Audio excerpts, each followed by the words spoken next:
Et Blender entrera à la fabrique du Loch.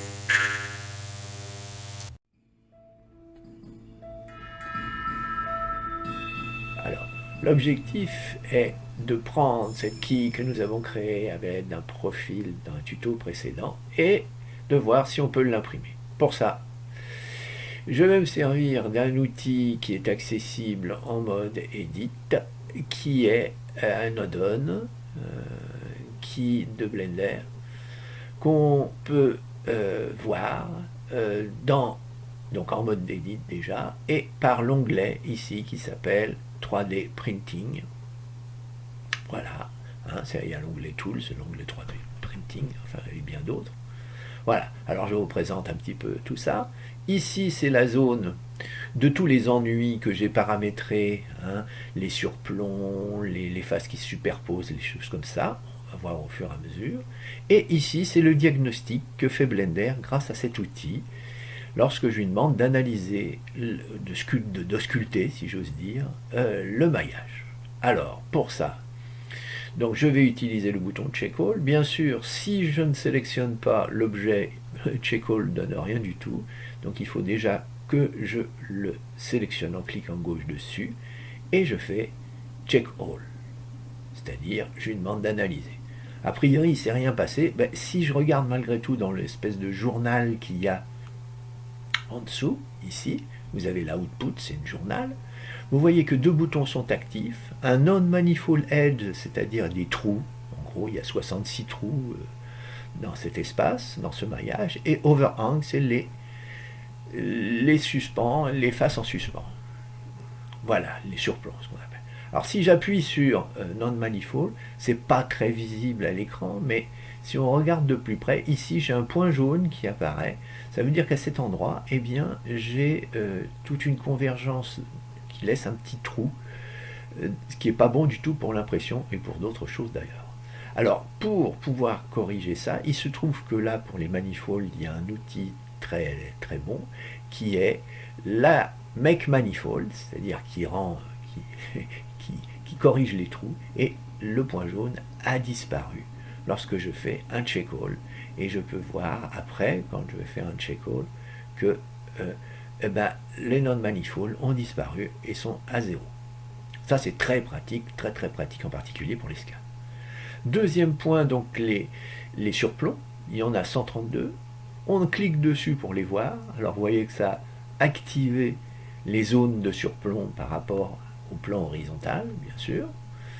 Hein, et il va falloir les corriger. Alors là, les corriger, il n'y a pas de correction automatique. On va être un petit peu obligé de le faire à la main. Hein, là, vous voyez, dans Output, il n'y a pas, de correction des surplombs. Donc, j'ai localisé à peu près où situer les surplombs. Je vais me mettre en mode arrête et en wireframe pour pouvoir sélectionner les zones où justement il y a le genre d'ennui. Alors je vais essayer de me mettre en vue front, ortho. Là j'y suis pas, je suis en perspective. View front, ortho, front, toujours pas. Il veut pas. Là je vais revenir pour me mettre proprement. Là, voilà. View front, perspective, ortho. Donc a priori je suis en ortho, c'est pas très joli, mais je sais pas ce qui se passe, on va corriger à la main si ça continue. Hein, voilà, je vais mettre. Voilà, là j'y suis bien.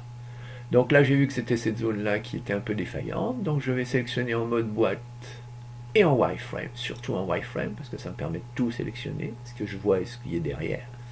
Et là je tire dessus un petit peu, l'edge loop, pour essayer de diminuer l'angle.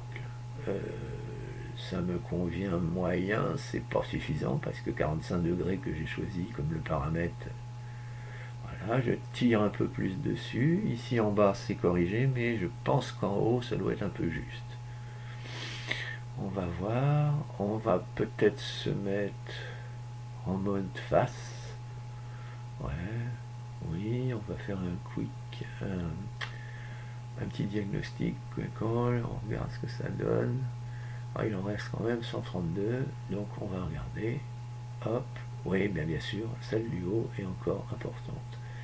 Donc on va essayer de négocier ça.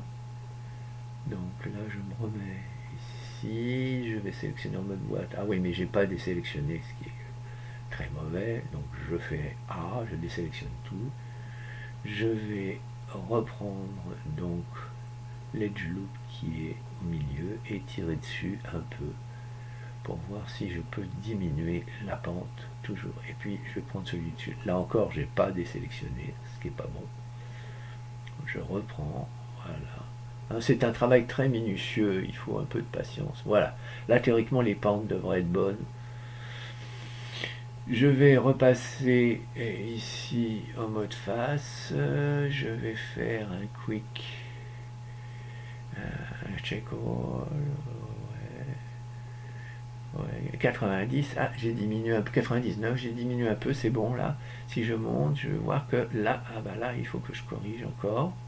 Donc je vais prendre le même procédé, hein, cette fois avec les faces.